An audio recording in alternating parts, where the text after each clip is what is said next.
perpetuation of a notion, a certain notion that that perhaps my client funded the protest on June the 25th. I have to remind people, nobody funded. It was a crowd-sourced. Perhaps the older generation need to familiarize themselves with the concept of crowdsourcing. That nobody needs to fund, because I can assure you, nobody funded anybody. It was simply crowd-funded. It is simply people who are tired of the same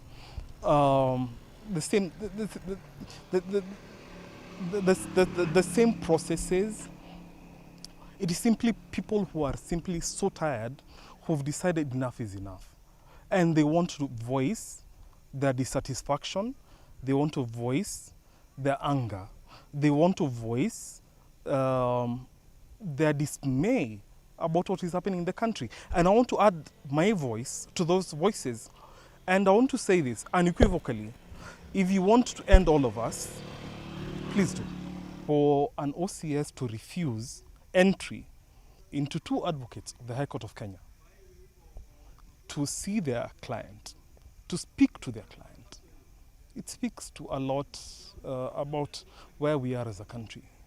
It speaks to a lot about where we are turning into, where the most basic right that was enshrined in the Constitution, that has always been perpetually there, the right to speak to an advocate, is thrown out of the window. Currently, as I speak, I am not in the precinct of Wanguri Police Station. I am standing outside it because I have been declared persona non grata by the OCS, which begs the question, like, what are we doing? Where are we? What are we doing with ourselves as a country where we cannot allow an arrested person to articulate themselves, to be allowed to speak to an advocate of their choosing? And we've been representing Mr. Irongo. And I have to articulate, this is the second time he's being abducted. The last time we found him in Abadeas forest. Now this is the second time, and at least this time we thank God that we're able to trace his whereabouts to this police station. Now, for this one I have to speak directly to my learned professor, Professor Kindiki, the current professor and in charge of the Interior Ministry. I have to remind him he was a teacher of constitutional law. I have to remind him that he still is an advocate of the High Court of Kenya, and I am taking a roll call of everything that is going wrong, every single abduction, every single thing. And I have to remind him that one day we will hold each other accountable.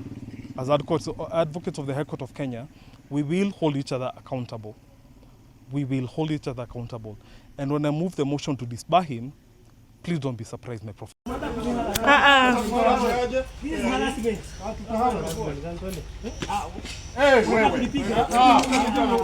Msiharas. Mwache. Wacha kwa.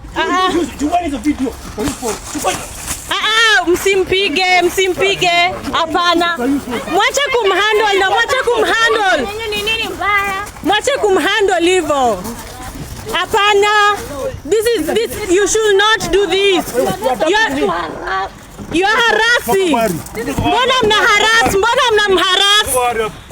Yeye anaweza jingisha, mwache kumforce inside.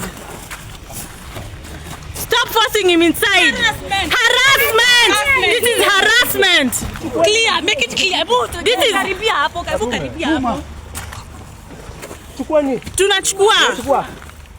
This is harassment. Wewe. Total harassment. Mnaharasa nini mnamharasa? Mpaka tunatuma zote. Nairobi gossip and one kila mtu. Total harassment. Facebook. This is harassment. Hebu nitumie kwanza Nairobi gossip. Kila mtu. Look at the government. This is what the government has to offer. This is what the government has to offer. You're supposed to be here unlawful treatment of citizens.